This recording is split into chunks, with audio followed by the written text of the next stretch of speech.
The opinions expressed in the video you are about to see are solely those of BoatTest.com and its test captain. Hi, Captain Steve for BoatTest.com, and today we're going to do a sea trial on the Rampage 41 Express. Rampage designed the 41 Express to answer the call to customers looking to add cruisability to their fishing. Since fishing boats are generally pretty adept at handling offshore conditions, let's see how this 41 does as we head out into some snotty weather. We began our sea trial test by pulling the 41 out from her position in the Fort Lauderdale Boat Show. This highlighted her close quarters maneuvering capabilities, given the ultra-confined spaces I had to navigate. As you can see, making turns in spaces barely larger than her beam and length were not a problem, and she was very responsive to the helm and engine inputs, and all without the added benefit of a bow thruster. The Rampage 41 Express measures in at 44 feet length overall, with a 16-foot beam, and she draws 4 feet of water. I found the center-mounted helm to be nicely laid out with the twin-cat multifunction displays within easy reach. There are 2 upper panels, both angled toward the captain and offering plenty of room for mounting your choice of nav displays. Waterproof switches are all below and to the left. What I most appreciated was the proximity of the 2 observer seats, and both have flip-down footrests. The helm seat was comfortable, slides fore and aft and swivels, but I'd like to see it raised a bit. With the narrow window mullions, visibility from the helm was outstanding, and as we pulled out, it really helped me to keep clear sightlines all around. Looking aft gave a great perspective of the 41's dimensions, and I had an easy time with the close quarters maneuvers and pulling into a slip and docking alongside thanks to that visibility. Another example of the 41's controllability is here, where I had a 30-mile-per-hour crosswind blowing me into the dock, but I was still able to counter that and gently lay against. The ZF controls were mounted far enough from the Edson wheel to allow you to face aft when backing into a tight slip and still maintain nice controllability. Our test Rampage 41 Express had an empty weight of 30,000 pounds, and with half fuel and 4 persons on board, we had a test weight of 32,800 pounds. Our twin 715 horsepower Cat C12s brought us to a top speed of 35.7 knots at 2367 RPM. At that speed, we were burning just under 67 gallons per hour for a range of 337 nautical miles. Best cruise came in at 1750 RPM, where we were running at 24.5 knots. Now we were burning 35.6 gallons per hour for a range of 433 nautical miles.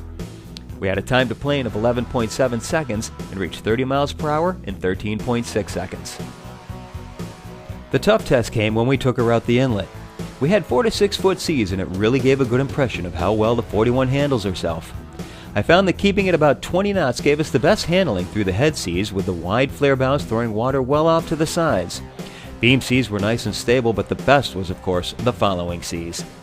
With that wide flare, I had no tendency to stuff the bow, and the 41 showed no signs of allowing her stern to get pushed off course. Naturally, we took a lot of spray, as all the water the bows would throw easily got caught in the wind and blown back onto the windshield as expected. Backing down against these heavy seas showed that I was able to maintain steerage while chasing down our simulated fish on, and the cockpit dewaters quite nicely thanks to the large scuppers to either side of the cockpit. Back at the dock, we'll turn our attention to the cockpit with 100 square feet of usable space. Everything comes in interchangeable modules, and in this case, we have a portside seat with a rigid freezer underneath. To starboard is a rigging station with cutting surface and sink and tackle storage underneath that. Aft is a 65-gallon transom live well with twin doors allowing it to be used as a kill box and a bait well. An internal baffle plate keeps sloshing to a minimum. To either side are spaces for optional tuna tubes.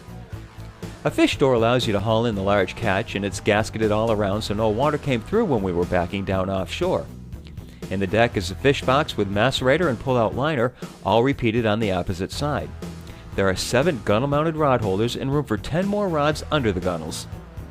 There are steps to the side decks to both sides of the cockpit, and transitioning to the bow is safe thanks to the length of the grab handles and a grab channel molded into the sides of the hardtop. At the working end of the bow, 2 deck hatches flank a Lumar windlass. I'd like to see the latches swapped out with automatic locking types. The anchor is secured to a molded pulpit, and the entire foredeck is non-skid. You can access the engine compartment via a day hatch in the helm deck walkthrough, or by actuating a switch in the starboard rigging station to lift the entire cockpit deck up. Our 41 had plenty of working space to access the Cat C12s. Large work lights keep the compartment well lit after dark. The forward bulkhead had all the main battery switches and circuit breakers. The aft bulkhead had a pair of Raycor filters ready for servicing, and you can isolate each one with a ball valve for servicing on the fly. In the center is a standard 11.5 kW genset. You can opt up to a 13 kW. Stepping into the helm deck, there is storage to port and a refrigerator to starboard and two conveniently located grab handles. To port and starboard are L-shaped seats with storage underneath. Just ahead are the port and starboard observer seats that swivel to join the conversation and slide fore and aft. You can opt for teak ladderback seats. The overhead is at 6 feet 6 inches, and I would add the optional full-length grab rail. Our test has shown that the Rampage 41 Express not only performs well under the pressure of heavy seas, but due to her layout, she also serves as not only a battle-ready fishing machine, but a comfortable cruising boat as well. That's our full test and performance review of the Rampage 41 Express. For BoatTest.com, I'm Captain Steve. We'll see you on the water.